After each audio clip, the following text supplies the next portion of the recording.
Hello बच्चों, आप लोग कैसे हैं? आई होप आप अच्छे होंगे। पर्सनली मैं आपको 3 क्लासें पढ़ा चुका हूँ। आज फिजिक्स की क्लास नंबर 4 है। चौथी जो कक्षा है, वो चौथी क्लास है वो मैं आज आपको पढ़ाने जा रहा हूँ। तो इससे पहले मैं आपको बता दूँ, जो पिछली कक्षाओं में मैंने आपको पढ़ाया है, जो भी कुछ है वो मैं आपको बता रहा हूँ। कि पहली जो क्लास थी उसमें मैंने इंट्रोडक्शन बताया था। दूसरी क्लास में मैंने आवेश आवेश के बारे में बताया था, और तीसरी क्लास जो है वो मैंने आपको कूलाम के नियम के बारे में बताया था। कूलाम का नियम क्या होता है, उसमें जो एप्सिलॉन नॉट होता है उससे क्या होता है, उसका मात्रक क्या होता है, या एप्सिलॉन नॉट का मान क्या होता है, जो मैंने आपको सब कुछ बता रखा है। ठीक, आज जो क्लास है वो क्लास है आज की, जब दो आवेश किसी माध्यम में रखे होते हैं, या तो निर्वात में रखे होते हैं या माध्यम में रखे होते हैं, तो उनके मध्य जो परावैद्युतांक होता है वो क्या होता है, उसके बारे में आज मैं बताऊं। ठीक, तो आज बात करते हैं कि दो आवेश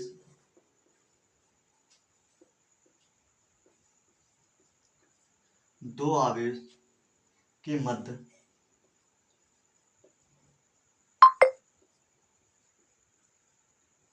दो आवेशों के मध्य निर्वात में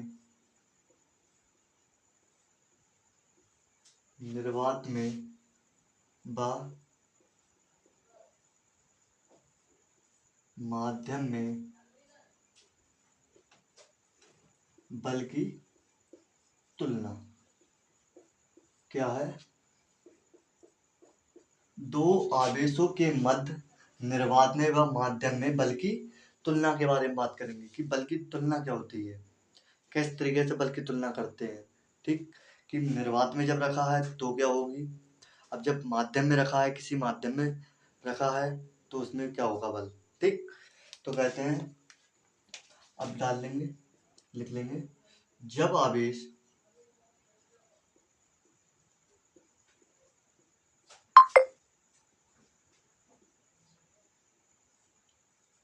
निर्वात में हो तो,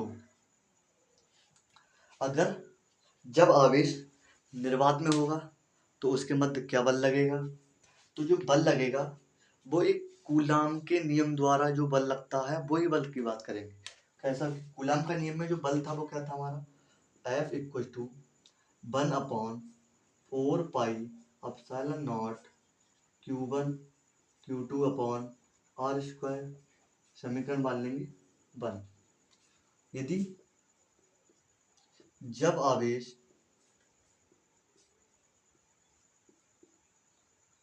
माध्यम में रखा हो,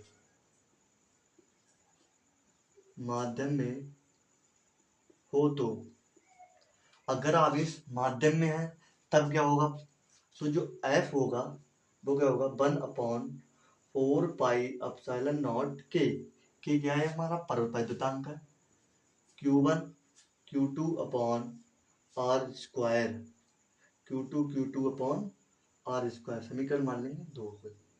ठीक, अब बात करेंगे के क्या है, तो के हम बता दें, जहां के परावैद्युतांक है, के क्या है हमारा परावैद्युतांक है। ठीक, अब किसका परावैद्युतांक है, माध्यम का परावैद्युतांक है, किसका, माध्यम का परावैद्युतांक है। इस तरीके से लिख सकते हैं, ऊपर लिख सकते हैं कि क्या है, माध्यम का परावैद्युतांक। ठीक, कि एक हमारा माध्यम का परावैद्युतांक है। तो इसी प्रकार समीकरण समीकरण एक को 2 से भाग देने पर, एक को 2 से भाग से समीकरण एक को 2 से भाग देने पर क्या होगा हमारा, F इक्वल टू क्या होगा, 1/4 pi epsilon naught Q1 Q2 upon are square. इसके बटे में लिखेंगे अगर हमारा ये माध्यम में रखा है, अगर निर्वात में रखा है तो हम यहाँ पर लिख देंगे AIR एयर। अगर ये माध्यम में रखा तो मिडल, MID मिडल, माध्यम में मतलब कि मिड में रखा है।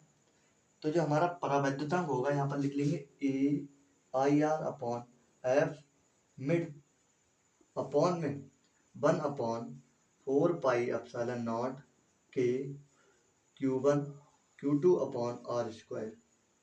ठीक, अब इसको काट देंगे तो ये तो कट जाएगा, क्या बचेगा हमारा K। तो K इक्वल टू क्या बनेगा, FIR अपॉन F मिड, ये बचा। K क्या है, FIR अपॉन F मिड। तो जो K का जो परावैद्युतांक है, K क्या है, एक परावैद्युतांक। अब परावैद्युतांक की यहाँ से परिभाषा निकलती है, क्या परिभाषा निकलती है कि आई होप आपको दिखता होगा कि जो परावैद्युतांक की जो परिभाषा निकलती है, परिभाषा क्या होगी, कह रहा निर्वात में वैद्युतशीलता, जो निर्वात में वैद्युतशीलता पे लगने वाला बल और माध्यम में, कह रहा माध्यम में वैद्युतशीलता पर लगने वाला बल क्या होता है, दोनों के अनुपात को क्या कहते हैं, परिवर्तन कहते हैं। कि निर्वात में वैद्युतशीलता पर लगने वाला बल और माध्यम में वैद्युतशीलता पर लगने वाला बल के अनुपात को क्या कहते हैं, हम परावैद्युतांक कहते हैं। ठीक, आ गया समझ में, नोट कर लो।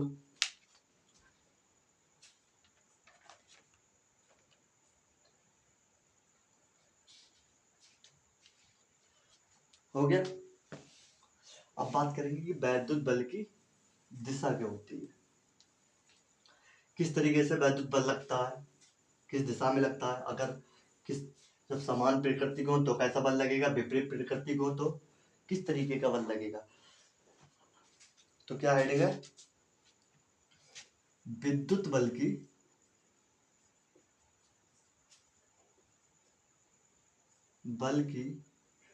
दिशा।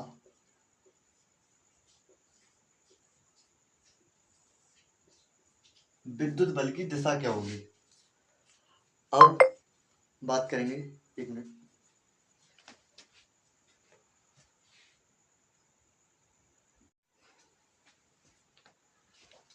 क्या बात कर रहे थे कि वैद्युत बल की दिशा के। अब वैद्युत बल की दिशा क्या होगी, किस प्रकार से होगी, जब आवेश समान प्रकृति को होंगे तब कैसी किस तरीके का होगा बल लगेगा, जब आवेश विपरीत प्रकृति को होंगे तो किस तरीके का बल लगेगा। तो हेडिंग डालेंगे, जब आवेश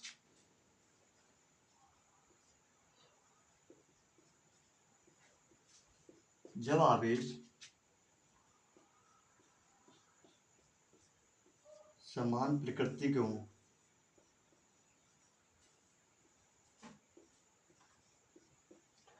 जब आवेश समान प्रकृति को, माना कि जैसे प्लस क्यू का आवेश ये है और प्लस क्यू का आवेश ये है, दोनों कैसे हैं, प्लस के हैं।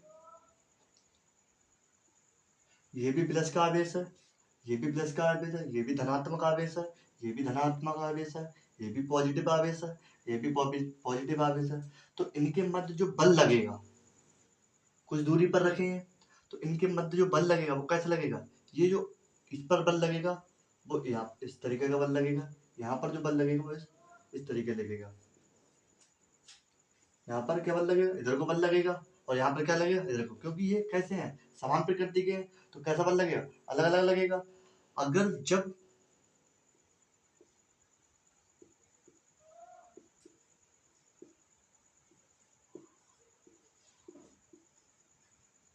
जब आवेश विपरीत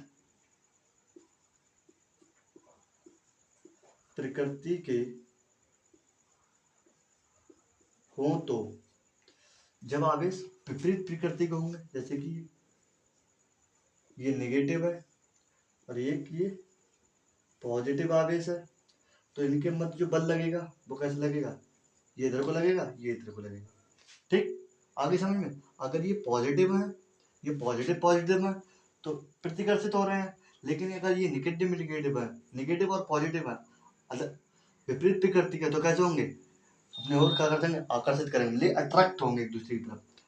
तो इनके जो बल का जो अनुपात होगा वो, इसका बल का अनुपात क्या होगा, F अनुपात, इसे मान लेंगे F1, इसे मान लेंगे F2। तो F1 F2 का जो अनुपात होगा वो कितना होगा, बल अनुपात बल का अनुपात होगा।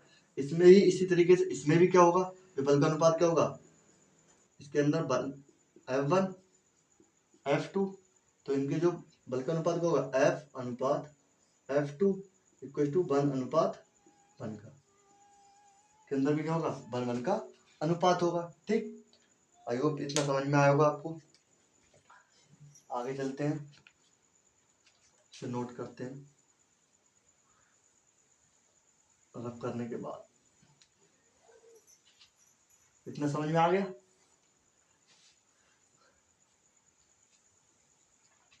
ठीक,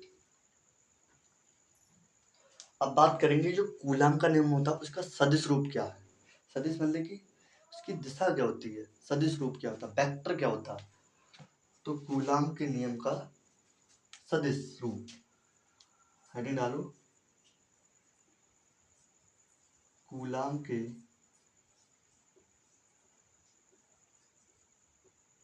नियम का सदिश रूप,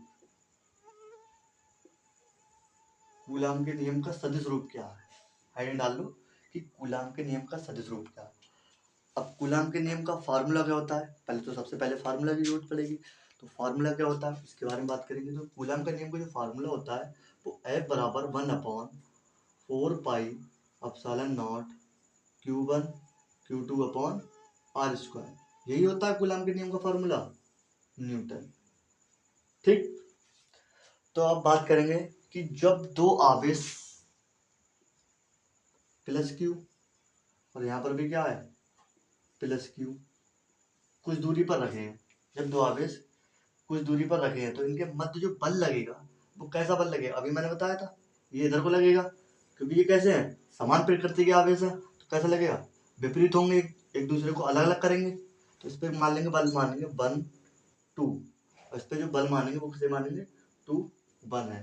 ठीक, इस पे जो बल मानेंगे वो F12 है, ये बल मानेंगे F21 है।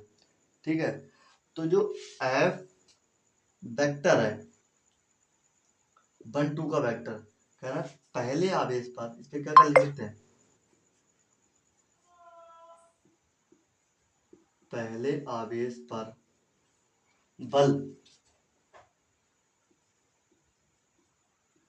दूसरे के द्वारा, दूसरे के जो इस पर बल लग रहा है वो किसके द्वारा लग रहा है, दूसरे के द्वारा, कह रहा पहले आवेश पर बल दूसरे के द्वारा है। ऐसे ही F2 वेक्टर लिखेंगे तो क्या है, इस पे कौन सा दूसरा बल लगेगा, तो 2 1 पे कौन सा बल लगेगा, दूसरे आवेश पर बल, बल पहले के द्वारा, कह रहा दूसरे आवेश पर जो बल लग रहा है वो किसके, पहले के द्वारा किस पर लग रहा है, दूसरे आवेश पर बल लग रहा है। ठीक, यही है।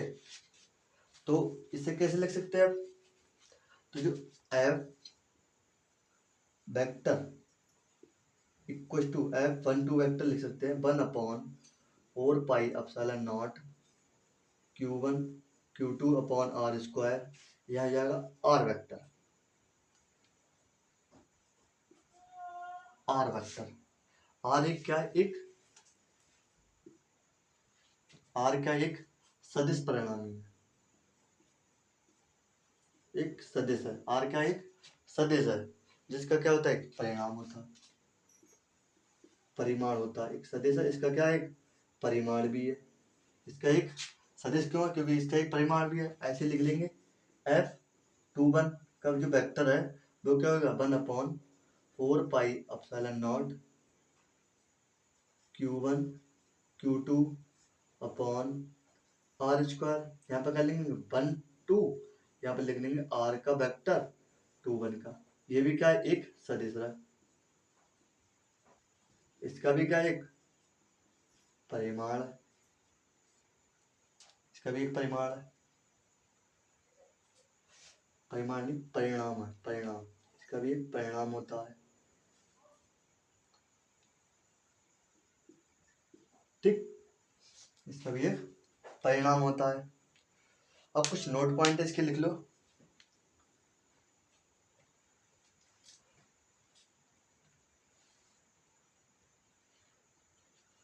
ठीक, ये समझ में आ गया।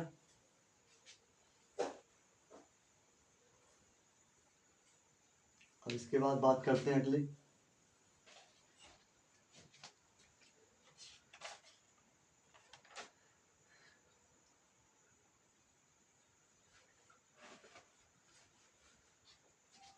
कुछ नोट पॉइंट है वो लिख लो। नोट पॉइंट है, जो आवेश का मान होता है वो चिन्ह के बिना रखा जाता है। आवेश का मान, नोट लिख लो। आवेश का मान चिन्ह के बीच रखते हैं, बिना रखते हैं, मतलब कि चिन्ह के बिना रखते हैं। ये नहीं देखते पॉजिटिव है या नेगेटिव है, चिन्ह के बिना ही आवेश का मान रख देते हैं। दूसरा पॉइंट क्या है? दूसरा पॉइंट है आवेश का चिन्ह केवल बल की प्रकृति को बताता है।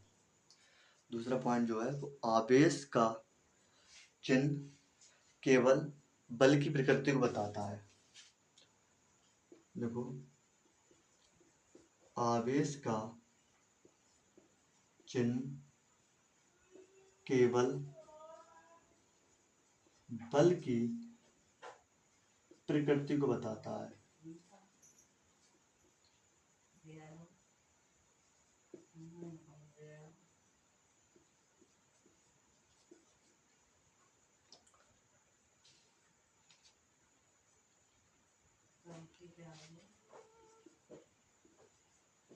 चौथा पॉइंट है, तीसरा पॉइंट है आवेश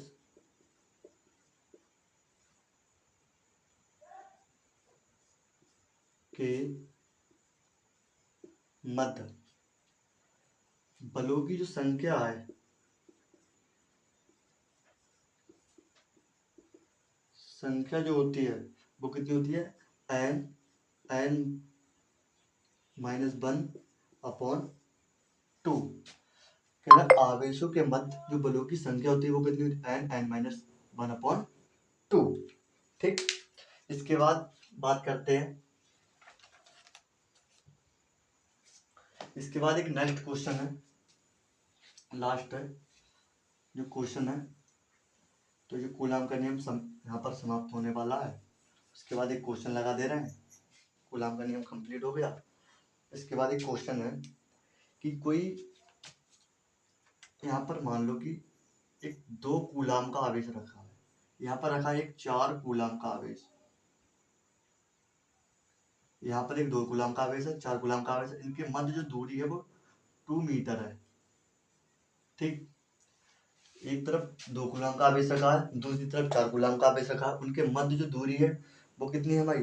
2 मीटर है। तो कह रहा है 3 कूलाम के आवेश पर,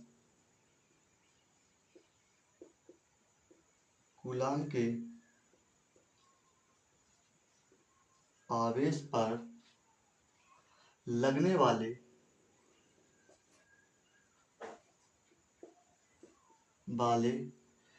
बल का परिणाम ज्ञात कीजिए। बल का परिमाण व दिशा क्या होगी? कह रहा है कोई आवेश 2 कूलाम आवेश और 4 कूलाम आवेश 2 मीटर की दूरी पर रखे हैं, तो उसके मध्य एक 3 कूलाम का आवेश है। उनके मध्य क्या, बीच में एक 3 कूलाम का आवेश है, तो उस पे लगने वाले बल का परिणाम क्या होगा? ठीक, तो मान लेंगे F1, मान लिया मिडिल में यहाँ पर रखा है 3 कूलाम का आवेश, 3 कूलाम आवेश है, तो यहाँ से यहाँ तक की दूरी कितनी हो जाएगी? पूरी दूरी कितनी है? 2। तो ये मिड में रखा है, मिड में आधी दूरी हो गई, तो कितनी हो गई? 1 मीटर। यहाँ से यहाँ तक की दूरी कितनी होगी? 1 मीटर। ठीक, तो यहाँ से यहाँ तक लगने वाला बल, तो F1 मान लेंगे, F1 इक्वल टू कूलाम के नियम से लिख लेंगे, कूलाम के नियम से, कूलाम के नियम से लिखेंगे तो F1 मान लेंगे। इसे मान लेंगे F1, ये दो भागों में टूट गया तो इसे F1 मान लेंगे। F1 equal to 1/4πε0 Q1 Q2 upon are square. अभी तो ये दोनों थे, लेकिन अब यहाँ पर लगा है तो ये दोनों हो गए, तो 2 कूलम और 3 कूलम का कर लेंगे पहले तो F इक्वल टू 1/4πε0 की वैल्यू कितनी होती है हमारी, 1/4πε0 इक्वल टू होता है 9 इंटू 10⁹। तो यहाँ पर लिख लेंगे 9 इंटू 10⁹। Q1 कितना है हमारा 2 कूलम, यहाँ पर दूसरा कूलम कितना है, आवेश कितना है 3 कूलम, बटे इसकी दूरी कितनी है 1 का स्क्वायर। सॉल्व कर लेंगे तो F1 इक्वल टू हो जाएगा 9 इंटू 10⁹ इंटू 6। इसकी मल्टीप्लाई कर लेंगे तो F1 की जो वैल्यू आएगी कितने की 54 इंटू 10⁹ न्यूटन। ठीक, इसी प्रकार अब इन दोनों के बीच लगाने वाला बल लगाएंगे तो निकालेंगे तो F2 इक्वल टू क्या 1/4πε0 Q1 Q2 upon are square. इसमें वैल्यू पुट कर देंगे तो F बराबर इसकी वैल्यू कितनी 9 इंटू 10⁹ इंटू Q1 कितना हमारा यहाँ पर कितना था 3 इंटू 4 अपॉन 1 का स्क्वायर। 1 का स्क्वायर कितना होता है 1 होता है, तो इसकी वैल्यू कर लेंगे 9 इंटू 10⁹ इंटू 12, 1 का स्क्वायर 1 हो जाता है। तो जो F2 है वो इक्वल टू कितना हो जाएगा, इसकी मल्टीप्लाई कर लेंगे तो 108 इंटू 10⁹। इसका क्या निकालना हमें, परिमाण निकालना है। तो परिमाण निकालने के लिए क्या करते हैं, F equal to F1 minus F2। F1 किसे मानेंगे, जो पहले जिसका मान बड़ा है पहले उसे लिख देंगे, फिर जिसका मान छोटा पहले उसके बाद में लिख देंगे। तो F इक्वल टू कितना हो जाएगा हमारा 108 इंटू 10⁹ माइनस का 54 इंटू 10⁹। तो इसे घटा देंगे तो F इक्वल टू परिणाम कितना हो जाएगा 54 इंटू 10⁹ न्यूटन। ये हमारा निकल गया परिमाण। ठीक, आई होप आपको ये पसंद आया होगा। अगर पसंद आया, अगर नहीं समझ में आया तो इसे दोबारा कीजिए, ठीक, शायद समझ में आ सकता है। ये क्वेश्चन इसी तरीके के क्वेश्चन आपकी किताब में है, शायद उस क्वेश्चनों को दोबारा कीजिए। ठीक, थैंक यू।